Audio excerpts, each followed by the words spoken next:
কোথায় সে কুত্তা এসপি, তুই কোথায়? পথে ফোন করে আমাকে ফিরিয়ে দিচ্ছিস, তুই কোথায় এখন?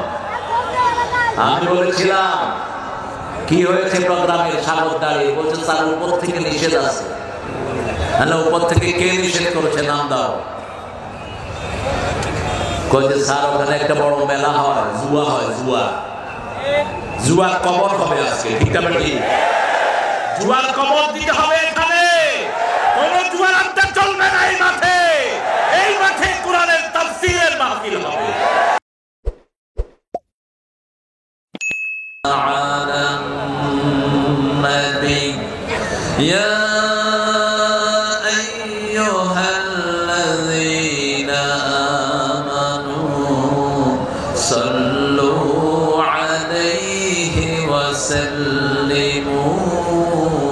تسليما اللهم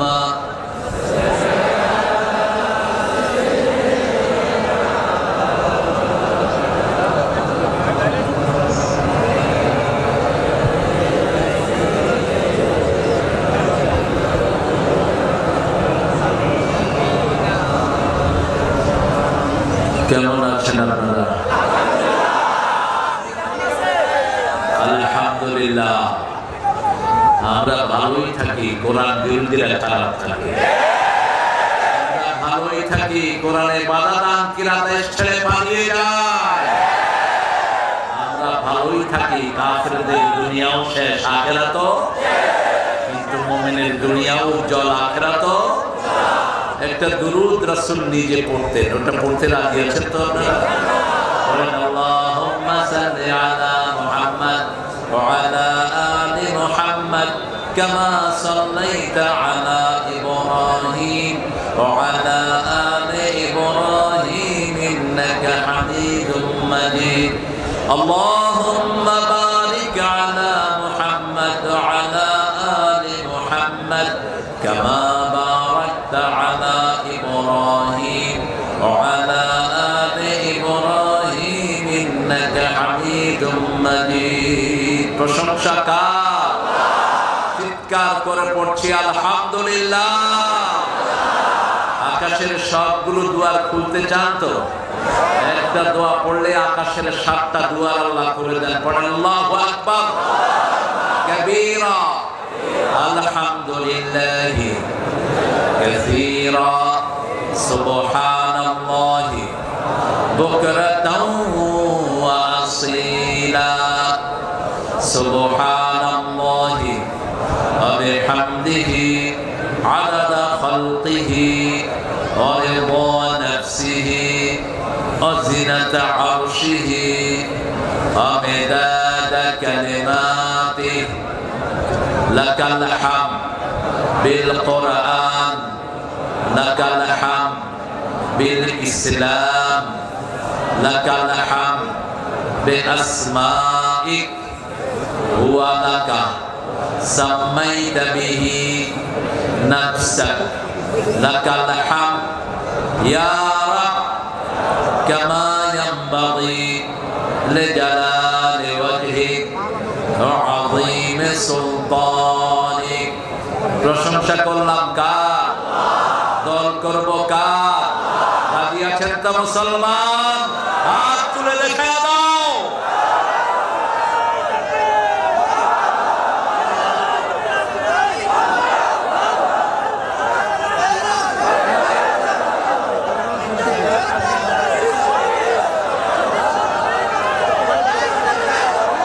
আল্লাহ সবাইকে কবুল করো। মন খুলে আমরা তাকবীর দিতে পারি নাই। তাকবীর দিলেই বলতে এরা জামাত ইসলামের লোক। তাকবীর নাকি বিশিষ্ট দলের। আরে মূর্খের গোষ্ঠী, তাকবীর আমার আল্লাহ। আমাদের জীবনের শুরুতে তাকবীর, শেষে তাকবীর। আমাদের শুরুতে তাকবীর, শেষে তাকবীর। আমাদের জীবন শুরু হয় তাকবীর দিয়ে, শেষ হয় তাকবীর দিয়ে। আল্লাহু আকবার। সব শেষ ভালো যার, সব ভালো। ইন্নামাল আ'মালু বিল খাওয়াতিম, এটা হাদিস, এটা কোনো কল্প কাহিনী না। 3 বার এই মাদ্রাসা পিছিয়ে যায়নি। কয়বার দাওয়াত দিছে আমারে? মোট 5 বার দাওয়াত দিয়ে 5 বারই ফেল করছে। প্রথম দিন, দ্বিতীয় দিন মাহফিল হয়েছে, তৃতীয় দিনের হুজুরের উপরে, বুঝলেন তো? ওই ওনারা আল্লাহও ওনাদেরকে ছেড়ে দেয়নি। মামু বাড়ি দিল্লি গিয়ে পড়েছে। এখন সাইনির প্রতিটি অক্ষর আল্লাহ বাস্তবে পরিণত করেছে। একটা অক্ষরে দিক সেদিক হয় নাই। বলছে বেশি লাফালাফি করবি না, মামু বাড়ি দিল্লি গিয়ে পড়বি। আছে কোথায়? কোথায় আছে? আল্লাহ আমাদেরকে দেশে রেখেছেন, ঠিক না বেঠি? আমরা থাকবো, আছি, থাকবো ইনশাআল্লাহ। কোরআন হাদিস যেখানে আমরা থাকবো। বড় কোরবানি দেয়া মানুষ আমার প্রিয় ভাই 8 বার স্ট্রোক করেছে। শুধু কোরআনের 7 মঞ্জিল আর জান্নাতের দরজা কয়টা? আল্লাহ যেন 8টা ওনার নসিব করে দেয়। আল্লাহ তার হায়াত দারাজ করে দেন। ওনার মতো যত রোগী আছেন আল্লাহ সবাইকে ভালো করে দেন। মদিনাতুল উলুম সাগরদাড়ি মাদ্রাসার আয়োজনে 12 রবিউল আউয়াল উপলক্ষে সিরাতুন নবী সাল্লাল্লাহু আলাইহি ওয়াসাল্লাম সাগরদাড়ি হাই স্কুল মাঠ। সাগরদাড়ির কথা উঠলেই সতত হেন তুমি পড়ো মোর মনে, সতত তোমার কথা ভাবিয়ে নিরলে। কোন কবি? সবাই জানে, কিন্তু আদর্শচ্যুত হওয়ার কারণে তাকে নিয়ে কেউ আলোচনা করে না। এত বড় কবি। বাংলা ভাষায় সনেটের একমাত্র আবিষ্কার হলো এই মাইকেল। মাইকেলের আগে সনেটের কোন খবরই বাংলাদেশের ইতিহাস ছিল না। যদি দেখেন, যদি মুসলমান হতো আমরা সবাই দোয়া করতে পারতাম। কি কপাল পড়া দিচ্ছে! আহা, যারা কোরআন বিরোধী তোমরাও তার মতই কপাল পড়া। তোমাদের জন্য কেউ দোয়া করবে না। আল্লাহ ইয়াজিদিজ জালিমিনা ইল্লা খাসারা। আল্লাহ বলেন জালেমদের জন্য আমি ধ্বংস ছাড়া কিছুই বাড়াই না। যেখানে যায় ধ্বংস, ঠিক না ঠিক? কোরআনের পক্ষে থাকবেন তো? আল্লাহ কবুল করেন। আমার আগে আমার অত্যন্ত স্নেহের, আদরের, সম্মানের অধ্যাপক আশরাফ আলী ফারুক এই কথা বলেছেন। সুন্দর বলে ফারুকি, চিল্লাবা কম, আরো কম চিল্লাবা, যেতে হবে অনেক দূর। লক্ষ লক্ষ মানুষ আছে তো আমাদের, আলহামদুলিল্লাহ। আমাকে কথাটা বলেছিলেন আল্লামা দেলোয়ার হোসেন সাঈদী। বলছে তারে তুমি একা, তোমার সামনে লক্ষ জনতা, তোমার তীর খুব সংক্ষিপ্ত, খুব সীমিত, এগুলো লক্ষ্য করে মারবা। নিজেকে উপর, নিজের উপর অধিকার রাখবা। বলে ইন্নাল জাসাদিকা আলাইকা হক। রাসূল বলেছেন you have to right on your own health. আপনার শরীরের আপনার অধিকার আছে, ঠিক না ঠিক? আল্লাহ যেন আমাদেরকে তৌফিক দান করে। আশরাফ অত্যন্ত সুন্দর কথা দীর্ঘ সময় ধরে বলেছেন। আল্লাহ তার সুন্দর কোরআন আলোচনাকে আমাদের তৌফিক দান করে। আমাদের আজকের সভাপতি আমাদের প্রধান স্যার মোহাম্মদ আবুল কাশেম স্যার, আলহামদুলিল্লাহ। দেখেন রাসূলের মাহফিল, সভাপতির নাম কি? আবুল। এই নামটা কার ছিল বলেন তো? রাসূলের। রাসূল যতদিন জীবিত ছিলেন এই নামটা কেউ রাখতো না, নিষেধ ছিল। লা তাকান্নু বিকুনিয়াতি। রাসূল বলেন you shouldn't have the name of my name, title of my title. আমার টাইটেল তোমরা কেউ ব্যবহার করবা না। তিনি ছিলেন আবুল কাসেম। এবং আমাদের আজকের সভাপতি স্যার আবুল। এই স্যার সহ যত স্যার এসেছেন আল্লাহ সবাইকে কবুল করুন। অনেক জায়গায় দেখি ছাত্রদেরকে, ছাত্ররা এদের টানাটানি করে নামা, এটা কোনোভাবেই ইসলাম গ্রহণযোগ্য নয়। স্যারের যত অপরাধী হোক, একটা ছাত্র স্যারের গায়ে হাত দিলে ওর সব জ্ঞান আল্লাহ নষ্ট করে দিবে। অত্যন্ত নাজুক একটি জায়গা টিচার না। একজন প্রাইমারি স্কুলের দাম, স্যারের দাম সবচেয়ে বেশি, কারণ তিনি না পড়ালে আমি হাই স্কুলে যেতে পারতাম না। হাই স্কুলের স্যারের দাম তারপরে বেশি, তিনি না পড়ালে আমি কলেজে যেতে পারতাম না। এরপরে কলেজের স্যারের দাম বেশি, উনি না পড়ালে ইউনিভার্সিটি দেখতাম না, ঠিক না ঠিক? এই জন্য কখনোই কোনো স্যারের কোনো বেইজ্জতি করবো না আমরা। আল্লাহ বুঝার তৌফিক দান করুন।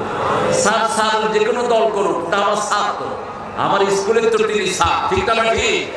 এই জন্য শিক্ষাগুরু সবচেয়ে দামি আল্লাহর কাছে, রুহের উস্তাদ। আমাদের নবীও কি ছিলেন? কি ছিলেন? তিনি পরিচয় দিতেন বুআইস্তু মুআল্লিমান, আমি শিক্ষক হয়ে প্রেরিত হয়েছি। তিনি সব বিষয়ের স্যার ছিলেন। আল্লাহ আমাদের যত স্যার এসেছেন সবাইকে কবুল করেন। অনেক ওলামা হযরত এসেছেন, আমি যাদের ছাত্র হতে পারলে ধন্য হতাম। হাফেজদের উস্তাদ এসেছেন, আল্লাহ সে সমস্ত আলেমদেরকে, মসজিদের ইমামদেরকে কবুল করুন। গত 17 বছর যারা ঠিকমতো খুতবাও দিতে পারে নাই, ঠিকমতো ঘরে ঘুমাতে পারে নাই, ঠিকমতো নিজের পরিবারের খবর রাখতে পারে নাই, নির্যাতিত সে সমস্ত আলেমদেরকে আল্লাহ আপনার মর্যাদা তাদের বাড়িয়ে দেন। বিশেষ দ্রষ্টব্য, বৃষ্টি হলেও প্রোগ্রাম হবে, দেখেছেন অবস্থা। তার মানে 16 তারিখ নিছিল প্রোগ্রামটা। 16 তারিখ কেমন নিম্নচাপ হয়েছে, তখন কিন্তু এটা লেখেনি। এটা লিখলে কিন্তু আমি চলে আসতাম। এটা আজকেই লিখেছে। আজকেও ঢাকাতে যখন আমি রওনা হয়েছি, তুফান হচ্ছিল, খুব ঝড় হচ্ছিল, কিন্তু যশোরের আকাশ ছিল উন্মুক্ত।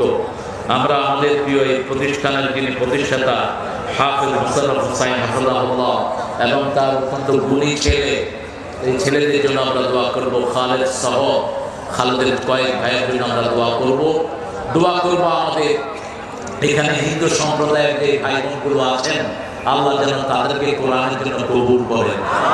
হিন্দু ভাই বোনেরা, আপনাদের কিতাবে আমাদের কোরআনের কথা বারবার এসেছে লা ইলাহা ইল্লাল্লাহু মুহাম্মাদুর, এবং আপনাদের 7টা কিতাবেই এসেছে जिसका अंतिम श्लोक होता है वल्ले वल्ले ला इलाहा इल्लल्लाह मुहम्मद रसूलुल्लाह, उसका अंतिम जिंदगी आसान हो जाता है। एक হাদিসের অনুবাদ লেখা হয়েছে যে যার শেষ কথা হয় লা ইলাহা ইল্লাল্লাহ মুহাম্মাদুর, তার চিরস্থায়ী জীবন সুখের হয়ে যায়। সুবহানাল্লাহ।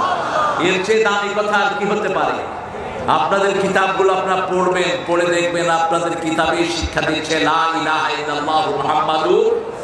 সেই ধর্মীয় আমাদের ধর্মের পাশে যারা থাকেন, অর্থাৎ পড়লে কিন্তু একজন হিন্দু ভাইও হিন্দু ধর্মে থাকতেন না। যদি পড়তেন তিনাদের ধর্মীয় গ্রন্থগুলো, ঠাকুররা পড়তে দেয় না, এগুলো পড়লে তাহলে তিনারা দেখতেন যে ইসলাম কত সুন্দর, ইসলামের সৌন্দর্যগুলো তাদের কিতাবেও আছে। আল্লাহ তাদের সবাইকে ইসলামের জন্য কবুল করুন। এসেছেন আমাদের খেটে খাওয়া মানুষ, যারা দিন এনে দিন খায়, এরকম অনেক খেটে খাওয়া মানুষ, বিভিন্ন গাড়ির পরিচালক, এই বাজারের ব্যবসায়ীরা, তারপরে অনেক দূর দূরান্ত থেকে অনেক ভাই বোনেরা এসেছেন, ছাত্ররা এসেছেন, সাংবাদিক এসেছেন, যতজন এসেছেন, আল্লাহ আমাদের সবাইকে কবুল করুন। আমাদের যে সমস্ত পুলিশ ভাইয়ারা আমাদেরকে প্রশাসনিক ভাবে সহযোগিতা করছেন, আল্লাহ তাদেরকে ইসলামের জন্য কবুল করেন। আমরা ইসলাম ছাড়া অন্য কিছু মানব না। আমরা নবীর দল ছাড়া কারো দল করব না, কোন পান্ডা নেতার দল করব না। একজন নেতা, কয়জন? তোমার নেতা, আমার নেতা। এটা কার কথা? কার কথা? আনা সাইয়্যিদে বললে আদম। রাসূল বলতেন আদমের যত সৃষ্টি আছে সব সৃষ্টির জন্য আল্লাহ আমাকে নেতা বানিয়েছেন, আমি কোনদিন কারো কর্মী হইনি। জিবরাইল আমিন আলাইহিস সালাম বলছেন, ইয়া রাসূলুল্লাহ, কত ফোঁটা বৃষ্টি পড়ে আমি গুনতে পারি, কতগুলো পাথর দুনিয়াতে আছে আমি গুনতে পারি, আকাশের তারা গুনতে পারি, কিন্তু আপনার উপরে দুরূদ পড়লে কত সওয়াব হয় এটা গোনার ক্ষমতা আমি জিবরাইল আলাইহিস সালামের না। আল্লাহুম্মা সাল্লি আলা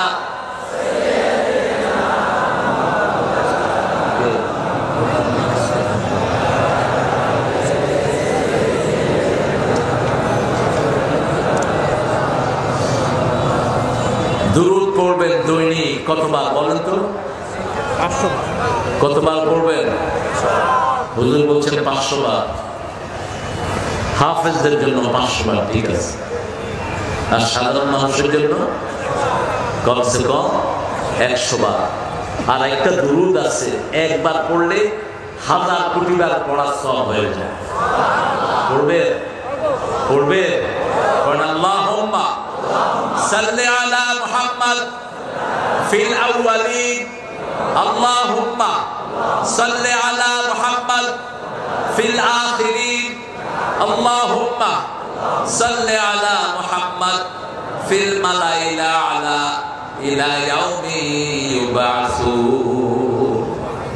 মিশরের একজন বড় আলেমের মুখে আমি শুনেছি, তিনি এই দুরূদটা পড়লেন। আমি বললাম এটা পেলেন কোথায়? বলছে আমার ওস্তাদ পড়েছে, ওনার ওস্তাদ পড়েছে। দুরূদটা হলো, আল্লাহ শুরু থেকে এই পর্যন্ত যত মানুষ এই দুরূদ পড়েছে এই সমান সওয়াব একসাথে করে আমাকে দিয়ে দেন।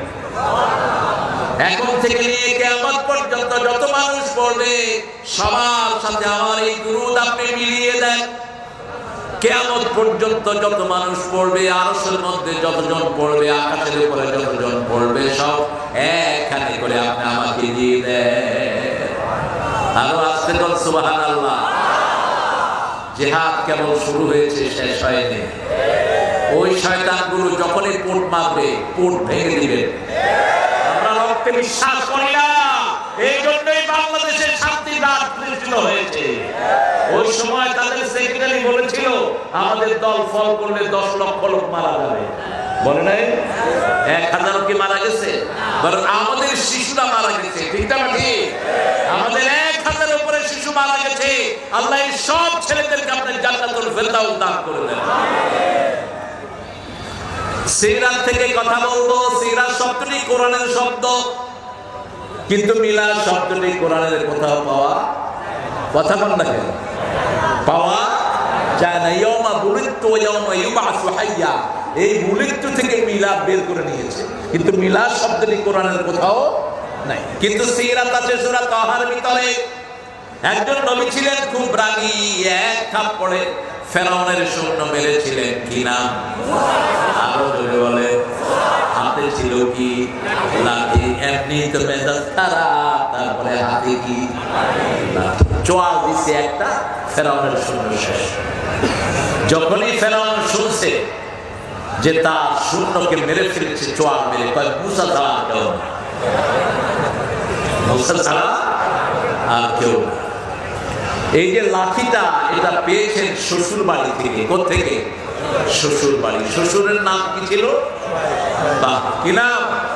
শুআয়ব আলাইহিস সালাম।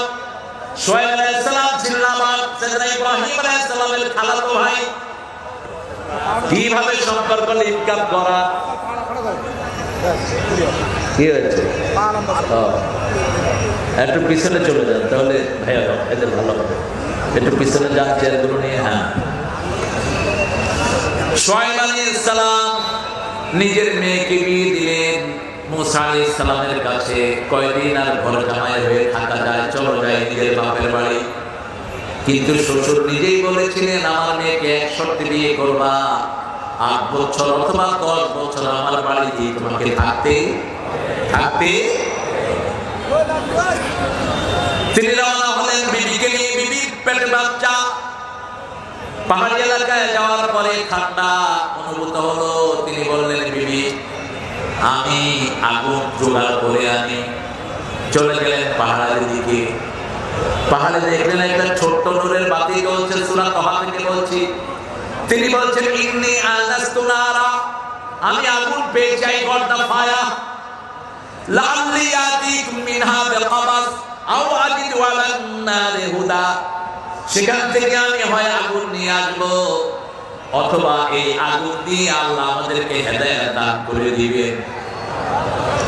আগুনের কাছে গেলেন তিনি। ভিতর থেকে আওয়াজ আসলো ইন্নানি আনা রাব্বুক ফাখলা আলাইক ইন্নাকা বিল ওয়াদিল মুকাদ্দাসি তুওয়া। ও মুসা, জুতা খোলো, এটা আগুন নয়, এটা আমি তোমার আল্লাহ। আল্লাহু আকবার। জোর হয় না? জোরে দেন আল্লাহু আকবার।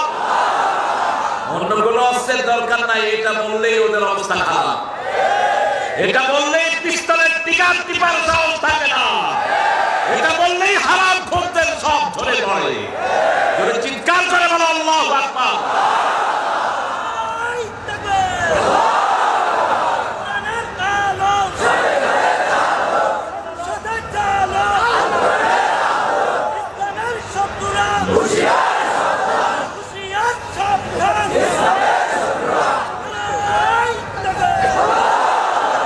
শত্রু আসলে এখানে একটা, তুমি চিন্তা করো না। এখন সব বন্ধু বন্ধু যারা বিগত 15 বছর রক্ত দিয়েছে, এদের রক্ত কম ধরনের। শিশুরা তো একটা প্রাচীর গড়েছে ওই রক্তের উপর। প্রথম রক্ত সূচিত হয় আব্দুল কাদের মোল্লার ফাঁসির মাধ্যমে।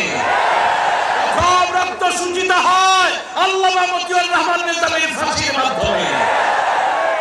বিজয়ের প্রথম মালা গঠিত হয় মুজাহিদ আলী আহসান মুজাহিদের ফাঁসির মাধ্যমে, কামরুজ্জামান রহমানুল্লাহর ফাঁসির মাধ্যমে, কাশিম আলী মিন্টুর ফাঁসির মাধ্যমে, সালাউদ্দিন কাদের চৌধুরীর ফাঁসির মাধ্যমে। তারপরে রক্ত দিয়েছে হেফাজতের হাজার হাজার আলেম, ভিক্টরি। এগুলো ছিল সব ভিত্তি। এগুলো কি ছিল? ভিত্তি। আমাদের সেনাবাহিনীও পিছিয়ে নাই। 57 জন এরকম স্কলার, সেনা সদস্য, সেনাদের সেনাপতি কোন যুদ্ধে মারা যায়নি। যা করেছে আমাদের এই দেশের মধ্যে ভিক্টরি। দ্বিতীয় মহাযুদ্ধেও এক দেশের এত সেনাপতি মারা যায়নি। বিডিআর যিনি চেয়ারম্যান ছিলেন গুলজার, কোরআনে হাফিজ ছিল গুলজার। গুলজারের কথা শুনলেই ওই বঙ্গে কাজ শুরু হতো, অস্ত্র ফালিয়ে ভেঙে যেত সৈন্যরা, এত প্রভাবশালী ছিলেন। এরকম 57 জন অফিসারকে শেষ করা হয়েছে। চূড়ান্ত ভাবে সাইদের নেতৃত্বে এক ছেলে প্রাণ দিয়ে এই বিজয়কে ছিনিয়ে এনেছে। আল্লাহ সবাইকে জান্নাতুল ফেরদাউসে এক করে দেয়। আমাদের ভয় শেষ। আমরা একজনকে এখন ভয় পাই, তিনি কে? তুমি কে? আমি কে? রাজাকার ছিল আগে গালি, এখন হয়েছে অলংকার। ক্লাস 5 থেকে নিয়ে এমএ পর্যন্ত ছাত্ররা গান গাচ্ছে, তুমি কে? আমি কে? জোরে বলো, তুমি কে? আমি কে? চেয়েছিলাম, হয়ে গেছি সরকার। হয়ে গেছি কি সরকার। ঢাকা ভার্সিটির শিক্ষক কোরআন শুনে মনে কষ্ট পেয়েছেন তিনি। কোরআন তেলাওয়াত হয় কেন? শেষে ছেলেরা বোঝানোর পরে বলছে, বাবা আমার রুমে কোরআন পড়ো। কোরআনের বিজয়, আলহামদুলিল্লাহ। আল্লাহ আমাদেরকে কবুল করেন। মুসা আলাইহিস সালাম চিনেন তো? মুসা আলাইহিস সালামকে চিনেন তো? আল্লাহ বলছেন, আমার জন্য তোমাকে আমি মনোনয়ন করেছি। আমি আল্লাহর জন্য আমি তোমাকে মনোনয়ন করেছি। সুবহানাল্লাহ। তিনি সেখানে গেলেন, হাতের মধ্যে একটা লাঠি। আল্লাহ বলেন, ওমা তিলকা বিয়ামিনিকা ইয়া মুসা। ও মুসা, what are you holding on your right hand? তোমার ডান হাতে কি? তিনি বললেন, হিয়া আসায়া, এটা আমার লাঠি। আতাওয়াক্কাউ আলাইহা ওয়া উশরিহা আলা মানামি। এটাতে আমি ভর দেই, এটা দিয়ে গাছের পাতা পাড়ি। ওয়ালিয়া ফিহা মারিবু উখরা। এটা আরো অনেক কাজ আছে। লাঠি আছে যেখানে, পিড়াপিড়ি সেখানে। সেটা তো আল্লাহকে বলা যায় না। আল্লাহ বললেন, আলকিহা, এটা ছেড়ে দাও। ফাইদা হিয়া হাইয়াতুন তাসআ। যখন ছেড়ে দিল, এটা হয়ে গেল বকরা। জান্নুন মুস্তাকবির, বিশাল অজগর। এমন বিশাল হয়ে গেল, প্রথম মাথা দেখা যায়, লেজ দেখা যায় না। 3টা কথা আল্লাহ বলেন এই সাপের জন্য। হাইয়াতুন তাসআ, জান্নুন মুস্তাকবির, বিশাল প্যান্থা, অ্যানাকোন্ডা। মুসা আলাইহিস সালাম দৌড় দিলেন। এখানে যদি সাপ ঢুকে আপনারা কি করবেন? কি করবেন? কিসের ওয়াল? আগে ডান বাসা। কত দূরে দৌড় মারবেন? হুজুরও দেখবেন না। সাপ দেখে নবী আলাইহিস সালাম দৌড় দিলেন। আল্লাহ বলেন, দৌড়স কেন? কয় ছাড়লাম, কি হইল কি? আল্লাহ বলেন, খুদহা ফালা তাখাফ সানুঈদুহা সিরাতাহাল উলা। খাল মটকায়া ধরো, ওই পেট্রোলি ভাবতে বাধ্য হবে। থাকতে পারবে না, ঘাড় মটকায়া ধরো। অল্প কিছু নামক ছেলে ঘাড় মটকিয়ে ধরেছে আর পাত্তাল গুটিয়ে ভেঙেছে। এখনো সেই তাগুত আছে না নাই? তাগুত আছে। যেখানে আমাদের সংগ্রাম, সেখানে এই তাগুত হলো সাপ। তাগুত কি? সাপ। যাকে পায় তার কি করে। এমন কোন লোক নাই বাংলাদেশে যার পিছনে উনি লাগে নাই। এক একজন নেতার পিছনে কত মামলা হয়েছে? মাত্র 5টা। কয়টা? 5টা। পিন্টুর মামলা ছিল 250। ইলিয়াস আলী গুম করে লাপাত্তা করে দেওয়া হয়েছে।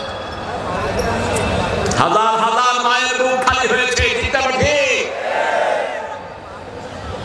রক্ত কথা বলে। যাদের রক্ত জমিনে ঝরে জমিন তাদের হয়ে যায়। রক্ত ঝরেছে আমাদের, তুই থাকবি কেমনে এই জমিনে? রক্ত ঝরে যা জমিন হয়, এই জমিনে হুজুরদের রক্ত ঝরেছে কি ঝরে নাই? কথা বলেন না কেন? ছাত্রদের রক্ত ঝরেছে কি ঝরে নাই? লক্ষ লক্ষ বিএনপি জামাতের কর্মীদের রক্ত ঝরেছে কি ঝরে নাই? ঝরে নাই। কার? কর্মীরা ঘরে বাড়িতে থাকতে পারে নাই। ডাক্তার শফিকুর রহমান ছিলেন তো? কে ছিলেন তো?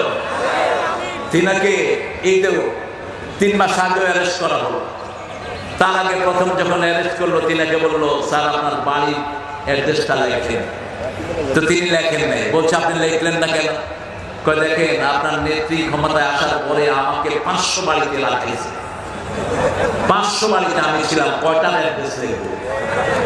কয় লেখার দরকার নেই, আমরাও তো ঘরে থাকতে পারি নাই। ঠিকানাটি ওই সময় কিছু সুবিধাবাদী হুজুর ছিল, এখন এগুলো আছে। ঠিকানাটি সুবিধাবাদের দিন শেষ। ইসলামী আন্দোলনের বাংলাদেশ।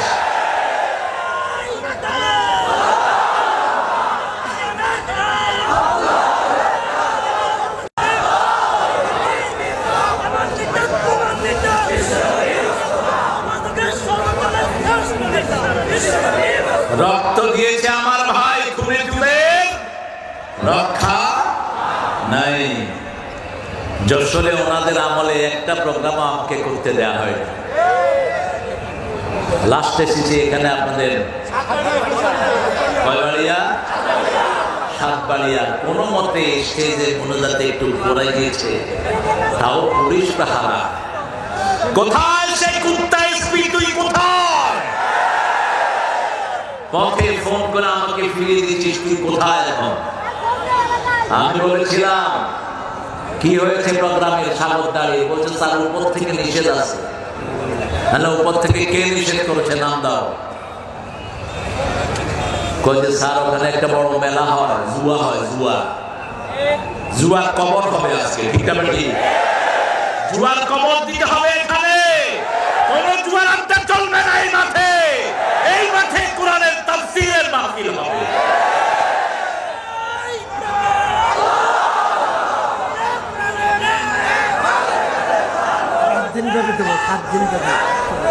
আমি বলেছিলাম এসপি সাহেব নোট লেখেন, আপনারা যারা কোরআনের মাহফিলে বাধা দিয়েছেন। কয় স্যার আমি বাধা দিইনি।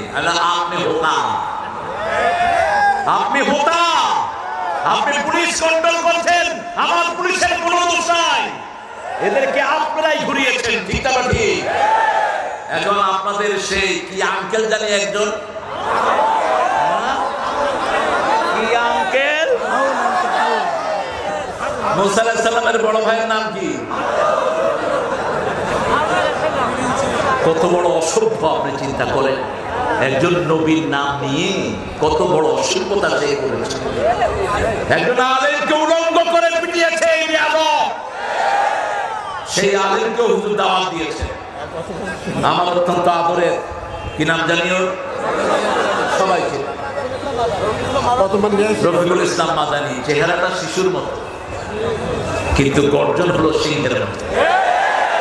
বলছে যে এই কসুর প্রেসিডেন্ট কোরআন মানে না, ওই প্রেসিডেন্ট আমি মানি না। যে কসুর প্রধানমন্ত্রী ইসলাম মানে না, ওই প্রধানমন্ত্রী আমি মানি না।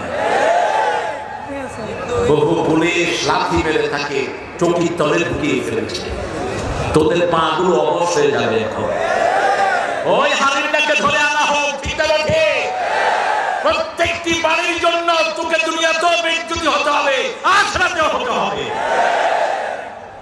সেদিন সে কেঁদে কেঁদে বলছিল, আল্লাহ আমি আর কিছুর বিচার চাই না, আমার যে সতর নষ্ট করেছে আপনি এর বিচার করবেন। বিচার হয়েছে তো? হয়েছে তো? আরেকজন বিচারপতি কি নাম জানেন? হ্যাঁ, কোথায় শুয়েছিল? কিসের উপর? আমাদের জোয়ানরা ধরেছে, আমাদের বর্ডার গার্ড জোয়ানরা ধরেছে, ধরে কি জিজ্ঞেস করেছে,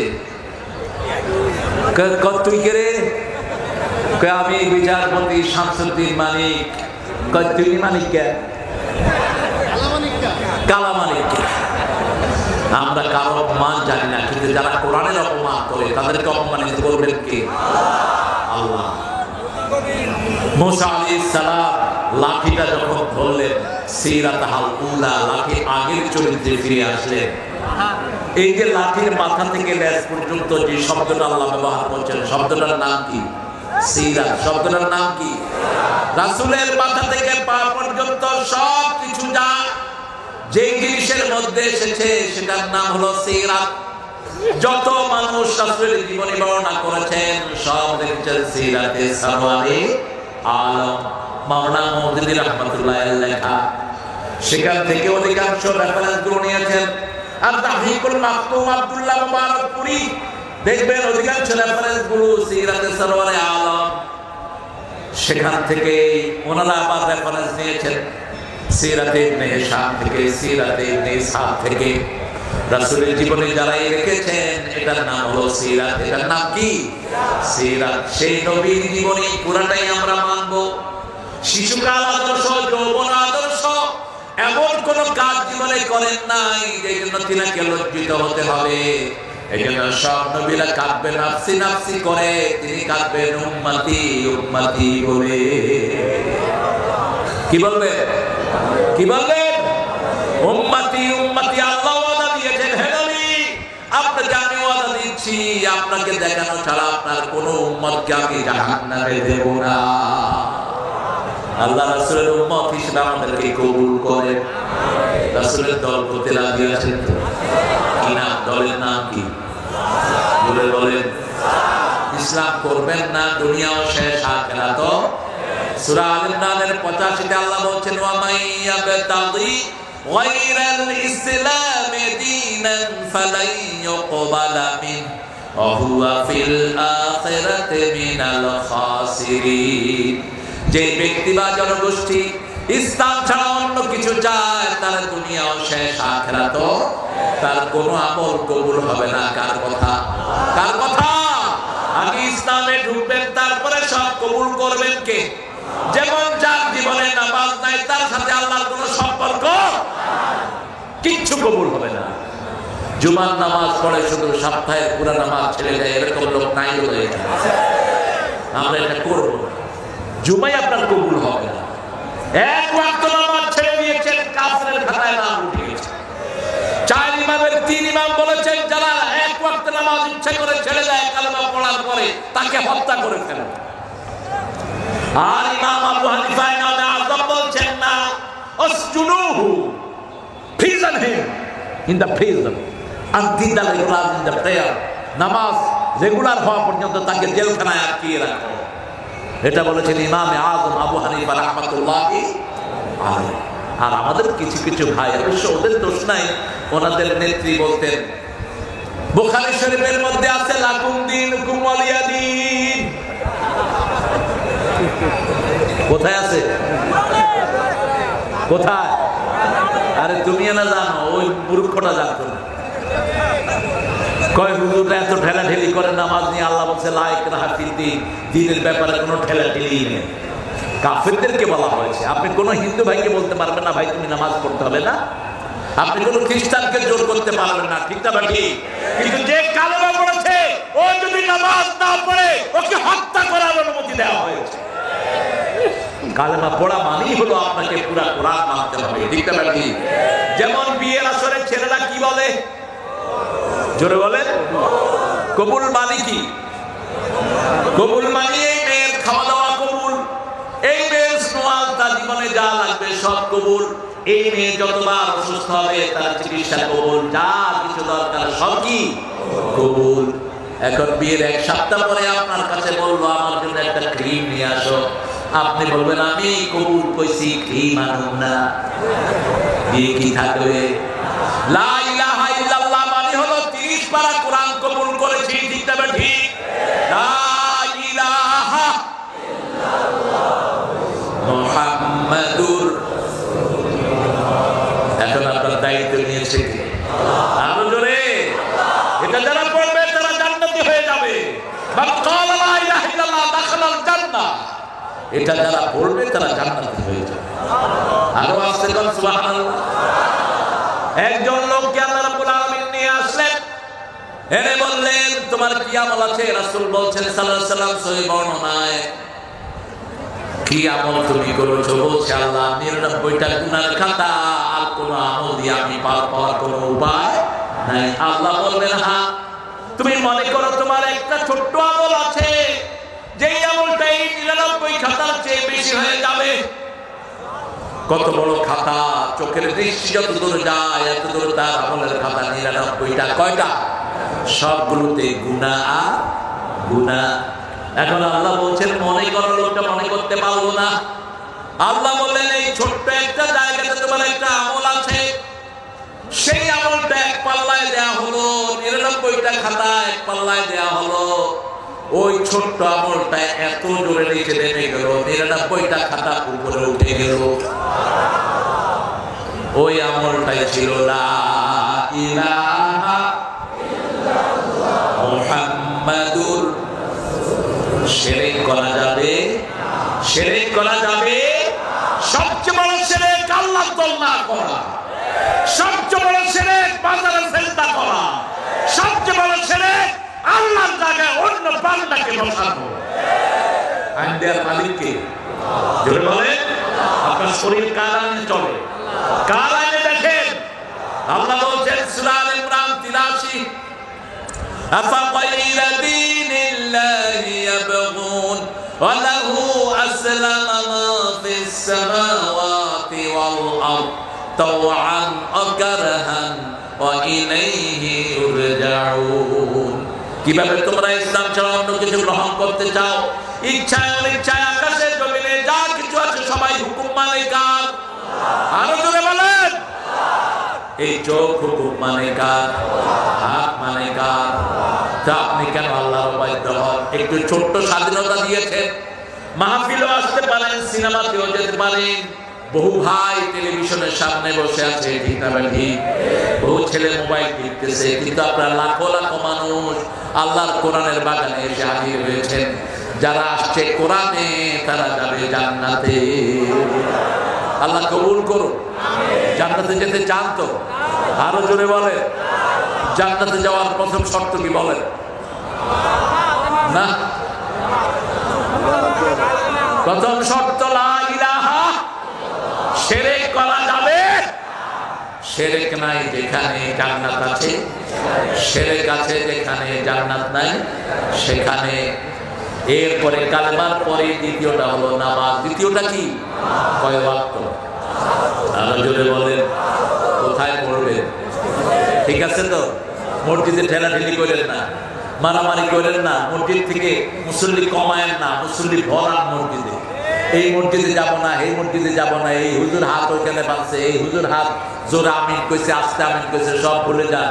মসজিদে যারাই যাবে তারাই জান্নাতে ঢুকে গেল। ঠিক আছে ঠিক? কাউকে ফতুয়া দিয়ে বের করবো না, হাত যেখানে বাঁধে বাঁধে। হাত তো না বাঁধলেও নামাজ হবে, হবে না? কথা তো নাকি? আচ্ছা, যার 2 হাত নাই সে কি করবে? কি করবে বলেন? আবার দাঁড়ি নিয়ে এমন ঠেলা ঠেলি, একজনের দাঁড়ি উঠে নেই, কি করবে না? আছে না এরকম লোক? আবার আপনাদের কাছে এক মুঠি পার হয়ে যেতে হবে, ওর তো দাঁড়ি লম্বা হয়ে না, ও করবে কি? কি ঝুলাবে কাউকে? এগুলো সামান্য ঠুনকো মাসলা। আমরা নামাজি কিনা আমরা দেখবো। আমার নবী বলেছেন নামাজি কিনা দেখো, কিবলার দিকে মুখ করে কিনা দেখো, জবাই করা খায় কিনা দেখো, তাহলেই ও আমার উম্মত, ও আল্লাহর জিম্মায় থাকে, আমি রাসূলের জিম্মায় থাকি। 3টা জিনিস কয়টা? ঐক্যের ভিত্তি তিনটা। আমাকে বহু হুজুর ফতোয়া দিয়েছে আমি ইহুদির দালাল, জাকির নায়েক ওই ইহুদির দালাল। বলি হাফিজামের সাথে আমাকেও জড়াইছে ওই ভদ্রলোক জাকির নায়েক সাহেবকে, ওনার পিস টিভিও ধ্বংস করে দেওয়া হয়েছে। 5 বছর দেশে আসতে পারেন, আমি 5 বছর আমেরিকা ইংল্যান্ডে আমি কাটিয়েছি দাওয়াতি কাজ করে।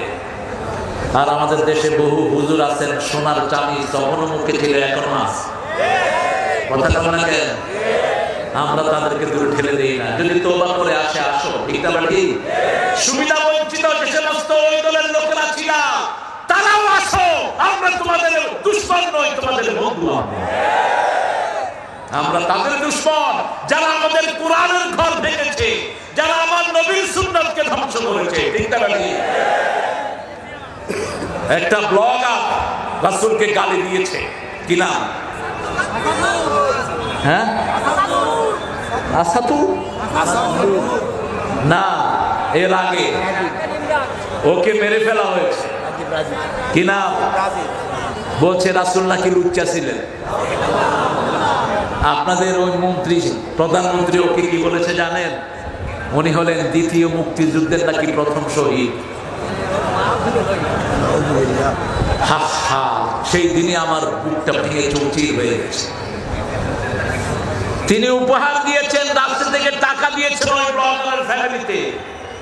ধিক্কার জানাই তোকে, আল্লাহ যেন কোনদিন বাংলার কোন মাটি তোর কপালে না উঠায়।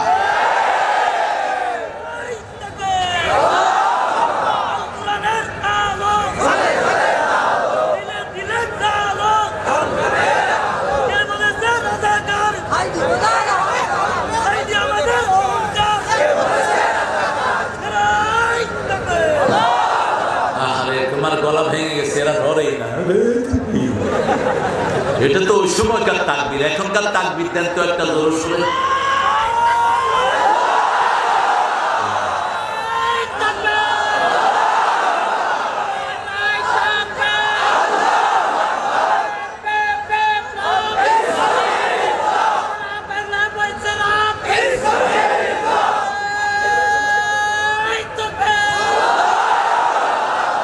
কবুল করেন, আর চিৎকার করে বলে আমিন।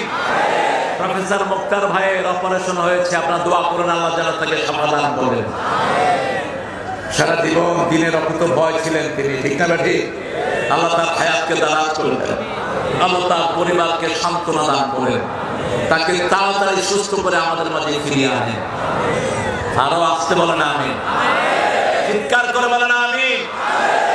বললে তো দোয়াটা আগে আপনার জন্য কবুল হবে, বলেন আমিন। রাসূল সাল্লাল্লাহু আলাইহি ওয়াসাল্লামের জীবনী বর্ণনা করতে গিয়ে আল্লাহ বলছেন আমিনু বিমা উনজিলা আলা মুহাম্মদ, মুহাম্মাদের উপরে যা কিছু নাযিল করেছি সবটার উপরে ঈমান আনো। আমরা বললাম আল্লাহ রাব্বুল আলামিন ঈমান না আনলে কি হবে? আল্লাহ বলছেন, নবী আলাইহিস সালাম আপনি বলেন লা ইউমিনু আহাদুকুম হাত্তা আকুনা হাওয়াহু তাবাআন লিমা জিতু বি, লা ইউমিনু আহাদুকুম হাত্তা আকুনা হাব্বা ইলাইহি মিন ওয়ালিদিহি ওয়া ওয়ালাদিহি ওয়ান নাস আজমাইন। ততক্ষণ পর্যন্ত তুমি মুমিন হবে না যতক্ষণ পর্যন্ত তোমার মন যেটা চায় সেটা যদি আমার নবীর সুন্নাত অনুযায়ী না হয়, তুমি মুমিন হতে পারবা না। একজন লোককে সততার জন্য 3 বার পুরস্কার দিয়েছে। কয়বার? এত সৎ ছিলেন তিনি, সততার জন্য কয়বার পুরস্কার? 3 বার। আল জাজিরা টিভি তার ঘরে ঢুকে দেখে বাংলাদেশের 8,000 কোটি টাকা ওই চোরে চুরি করে নিয়েছে। উনি সততার পুরস্কার পেয়েছেন। কি নাম জানি? হ্যাঁ, এটা বলেন। আজকে ওয়াকার আমাদের সেনাপতির একটা সাক্ষাৎকার এসেছে ফেসবুকে, দেখেছেন আপনারা? ওয়াকারের বুকে গুলি ধরা হয়েছে, 4 জন সেনাপ্রধানের বুকে গুলি ধরা হয়েছে। গণভবনে বলা হয়েছে এখনই আর্মিকে নির্দেশ দাও, পুলিশকে নির্দেশ দাও যাতে গণহারে হত্যা চালায়। তারা বলছে সেই অবস্থা নাই, সেটা চেঞ্জ। ওনার ছেলে ফোনের পর বলতেছে আমার মা তোর এটা দিছে, এটা দিছে, এটা দিছে, তোর বাচ্চা আছে, তোর দেখে নেবো আমি, তোর ছেলে মেয়েদেরকে দেখে। তিনি বলছেন আপনি একটু শান্ত হন, পরিস্থিতি আমাদের নাগালের বাহিরে। আপনার সৈন্যরা যদি আমাকে হত্যা করে, আমাদের আর্মিরাও আপনার মাকে হত্যা করবে। এখন পরিস্থিতি আমাদের হাতের বাহিরে। কিছুক্ষণের মধ্যেই বাংলাদেশের সুনাম ছেলেরা কোন ভবন দখল করে নিবে। পুলিশেরা বলছে একজনকে গুলি করি, 10 জন বুক খুলে সামনে চলে আসে। মা নাই, শিশু নাই, কেউ ঘরে নাই, ঠিক না ঠিক? ছোটদের বড়দের সকলে, গরিবের নিঃস্বের ফকিরে, আমারই দেশ সব মানুষের, ঠিক না ঠিক? এক যুগে সব চলে গেলেন। এরপরে তিনি যাচ্ছেন আর বলছেন, এই এসপি, আইডি চলে বলে যাচ্ছি, আমি যাওয়ার পরে এমন ভাবে মারবি যাতে 20-25 বছর মাথা তুলে দাঁড়াতে না পারে বাংলাদেশের লোকেরা। কি মহাব্বত তিনি দেশে করতেন। আল্লাহ আমাদেরকে আপনি হেফাজত করেছেন, বলেন আলহামদুলিল্লাহ। আরো চিৎকার করে আলহামদুলিল্লাহ। সেই নবী ও রাহমার পর ঈমান আনতে রাজি আছেন না নাই? নবী কোনদিন শিশু মারেন নাই, আমরাও মারবো। বৃদ্ধের সাথে বেয়াদবি করেন নাই, আমরাও করব। কোন মহিলার গায়ে হাত তুলেন নাই, আমরাও তুলব। তবে নিজের বিবির পাল্লে চোয়ালা থাপ্পড় মারবেন, কোন অসুবিধা নেই। বিবি পিটায়, এই টাইপের লোক মনিরামপুর আছে না নাই? কেশবপুর না, এটা থানা কেশবপুর। ও কেশবপুর থানা, আমি মনে করছি মনিরামপুর থানা। কেশবপুর, আচ্ছা কেশবপুর থানা, সাগরদাড়ি। বিবিকে মারবেন, রাসূলের সুন্নাত থেকে খারিজ হবেন। বিবি মারা জিনিস না, লিতাসকুনু ইলাইহা। সূরা রোমের 21 নম্বর আয়াতে আল্লাহ বলেন, আমার নিদর্শন খালাকনাকুম আজওয়াজা, তোমাদেরকে আমি জোড়ায় জোড়ায় সৃষ্টি করেছি। লিতাসকুনু ইলাইহা ওয়া জাআলা বাইনাকুম মুওয়াদ্দাতাও ওয়া রাহমা, আমি তোমাদেরকে শান্তির জায়গা দিয়েছি। বিবি গিন্নি বলেও ডাকবেন না, গিন্নি হলো মুশরিকদের শব্দ, বেগম হলো আমাদের শব্দ, যার কাছে গেলে চিন্তা মুক্ত হওয়া যায়, ঠিক না ঠিক? গম শব্দটি কোরআন থেকে এসেছে, সূরা আম্বিয়া, ওয়া নাজাইনাহু মিনাল গাম্মি ওয়া কাযালিকা নুনজিল মুমিনিন। সাইয়েদনা ইউনূস আলাইহিস সালাম যখন মাছের পেটে আটকা পড়লেন, একটা দোয়া তিনি ছুড়ে দিলেন, লা ইলাহা ইল্লাল্লাহ।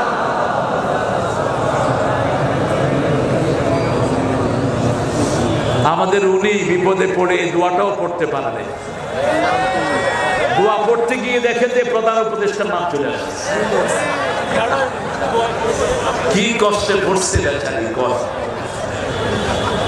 এই দোয়ার জবাবে আল্লাহ বলছেন, ফাস্তাজাবনা লাহু, পড়েন, ফাস্তাজাবনা লাহু আনাজাইনাহু মিনাল গাম্মি আকাযালিকা নুনজিল মুমিনিন। নুনজিমুস বললেন না, আল্লাহ বলেন আমি তোমার ডাক শুনেছি।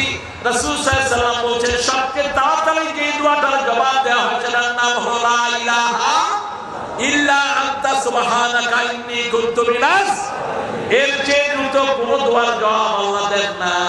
এটা সাথে সাথে পড়লে একসাথে চলে যান কে? আপনি মৃত্যু মুখে পতিত হয়েছেন, এই দোয়া পড়বেন, হায়াত বাড়িয়ে দিবেন কে? যখনই পড়লেন আল্লাহ বললেন আমি তোমাকে যন্ত্রণা থেকে উদ্ধার করলাম। এভাবে শুধু ইউনূস তোমাকে নয়, সকল মুমিনদের জন্য আমি আল্লাহ তৈরি আছি। যাত্রাবাড়িতে ক্লাস 10 এর একটা ছেলে গুলি খেয়েছে। কোন ক্লাস? ক্লাস 10। একজন রিকশাওয়ালার একমাত্র সন্তান। ছেলেরা ধরে আনতেছে কোলে করে।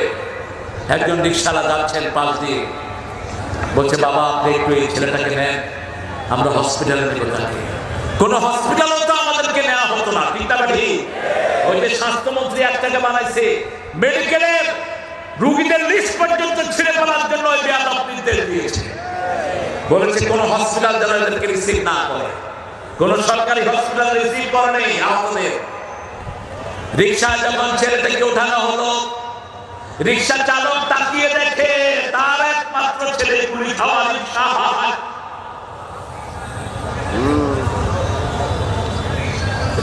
এর মধ্যে ঘর থেকে রিকশাওয়ালার বিবি ফোন করেছে, তোমার ছেলে কোথায় গেছে জানি না, জোহরের নামাজ পড়েছে, ভাত খেয়েছে, বলছে আমি আসছি। এবার রিকশাওয়ালা জবাব দিচ্ছে, তোমার ছেলে গুলি খাওয়া অবস্থায় আমার রিকশায়। একটা দুইটা লাশ নয়, এখনো সকল লাশের কোনো হদিস নাই। আল্লাহ আমাদেরকে জুলুম থেকে হেফাজত করে, মজলুমদের পাশে দাঁড়ানোর তৌফিক দান করে।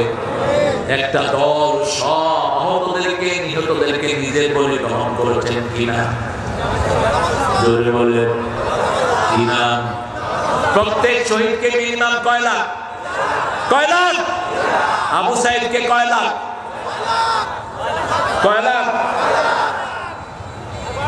এদের পাশে দাঁড়ান, কোন ব্যক্তিকে দিয়েন না টাকা, এদেরকে দেন, এক টাকাও অপচয় হওয়ার সম্ভাবনা নাই। প্রত্যেকটি টাকা খরচ হয় পরামর্শের মাধ্যমে, ঠিক না? শুরা নাই, কোন জামাত নাই, আমরা ইসলাম করবো, রাজি আছি? রাজি আছি তো? আল্লাহ কবুল কর। আরো জোরে বলি আমি। আহত কত, আহত যে কত তার কোনো সীমা।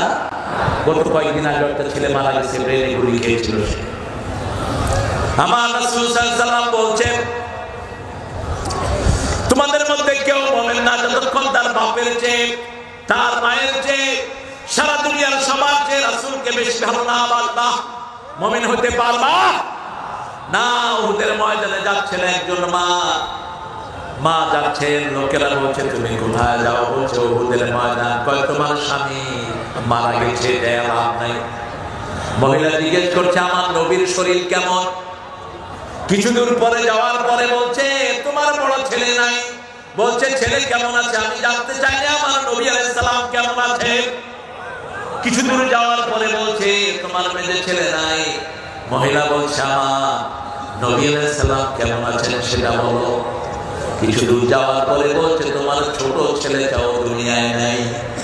উহুদের ময়দানে হাজির সাহাবায়ে কেরাম বলল রাসূল সাল্লাল্লাহু আলাইহি ওয়াসাল্লাম পাথর খেয়েছেন, 80টা তীর তালহা রাদিয়াল্লাহু আনহু পিঠের মধ্যে নিয়েছে।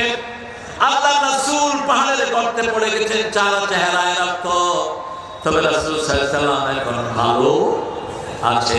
মহিলা আল্লাহর শুকর আদায় করেছে। আল্লাহ স্বামী গিয়েছে আফসোস নাই, ছেলে গিয়েছে আফসোস নাই, আমার নবী আছে, আমার সব আছে। রাসূল আমার ভালোবাসা, রাসূল আমার আলো আশা।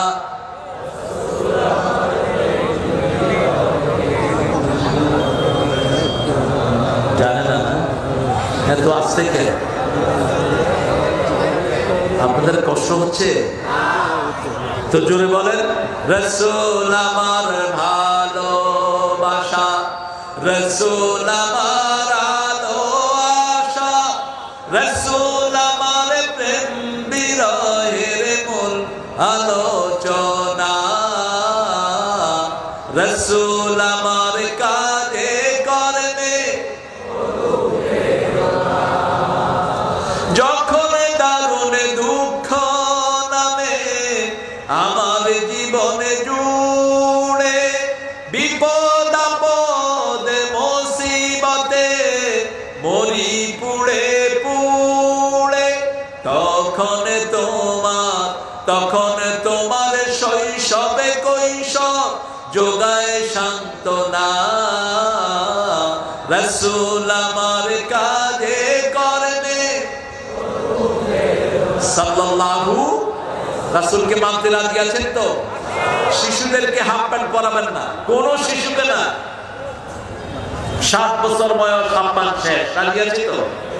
আর মেয়েদের 3 বছরের পর থেকে আর হাফ প্যান্ট পরাবেন না। কারণ আমার দেশে 5 বছরের ইয়াসমিন ধর্ষিতা হয়েছে রংপুরে পুলিশের হাতে।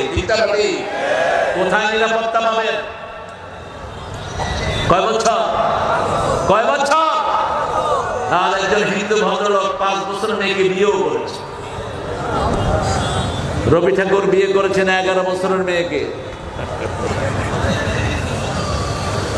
অন্তত ডজন খানেক হিন্দু নেতা 6 বছর 4 বছর 5 বছরের মেয়েকে বিয়ে করেছেন। আর শয়তানরা রাসূলের ব্যাপারে কথা বলে উনি 6 বছরের আয়েশাকে বিয়ে করেছেন। না, বিয়ে হয়েছে 6 বছরে, কিন্তু ঘরে গিয়েছেন কয় বছরে?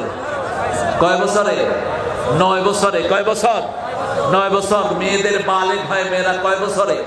9 বছরে। টেক্সাসে একটা নিয়ম আছে আমেরিকা, 9 বছরের কোন গাও যদি আপনাকে বলে ইউ আর মাই হাজবেন্ড, তুমি আমার স্বামী, তোমাকে আমি বিয়ে করলাম, ভ্যালিড, রাষ্ট্রীয়ভাবে স্বীকৃত। মেয়েদের আর্লি বুলুগ হয় 9 বছরে। রাসূল সাল্লাল্লাহু আলাইহি ওয়াসাল্লাম একটা বিয়েও নিজের খুশিতে করার নেই, কারণ চায়, নাবালিকা বিয়ে করলে উলঙ্গ হয়ে কাবার চারপাশে ঘুরতে হতো। নিয়ম ছিল ঠাকুরের কাছে মেয়েটাকে 40 দিন ডাকতে হতো, 10 দিন ডাকতে হতো। সেই কথাটাকে চিরতরে ধ্বংসের জন্য আল্লাহ বলছেন, মুহাম্মদ স্বপ্ন দেখিয়েছেন রাসূলকে 3 বার সাল্লাল্লাহু, মা আয়েশাকে বধূ বেশে দেখিয়েছেন 3 বার। কয়বার? রাসূল ঘুম থেকে উঠে বলছেন, আল্লাহ আয়েশাকে স্বপ্ন দেখান কেন, আমাকে দিয়ে দেন। মুহাম্মদ ওয়া আলা আলিহি ওয়া সাহবিহি আজমাইন। রব্বানা যালামনা আনফুসানা ওয়া ইন লাম তাগফির লানা وترحمنا لنكونن من الخاسرين ربنا آتنا في الدنيا حسنة وفي الآخرة حسنة وقنا عذاب النار মদিনাতুল উলুম সর্বকালী মাদ্রাসার আয়োজনে বারাইয়াতুল আউয়াল উপলক্ষে সিরাত মাহফিলে বসে হাজার লক্ষ জনতা নিয়ে তোমার কাছে ভিক্ষার হাত তুলেছি। আমাদের জীবনের গুনাহগুলো মাফ করে দাও। আজকের নামাজ, আজকের রোজা, আজকের কোরআনের আলোচনা সহ সারা জীবনের সব ইবাদত তোমার শাহী দরবারে কবুল করো। তার হাদিয়া সমস্ত ইকরামরা রহমতকে পৌঁছে দাও। বিশেষ করে যে নবী আলাইহিস সালাম সারা জীবন উম্মতি উম্মতি বলে কেঁদেছেন, সেই নবী আলাইহিস সালামের রওজা মুবারকে আমাদের সওয়াব পৌঁছে দাও। এই পর্যন্ত যত মুমিন মুমিনাত মুসলিম মুসলিমাত কবরের বাসিন্দা হয়ে গেছে সবার রূহে সওয়াব পৌঁছে দাও। বিশেষ করে আমরা যারা হাত তুলেছি, অনেকের বাবা নাই, অনেকের মা নাই, পিতা মাতার কবরকে জান্নাতের বাগান বানাও, বেহেশতের পোশাক তাদের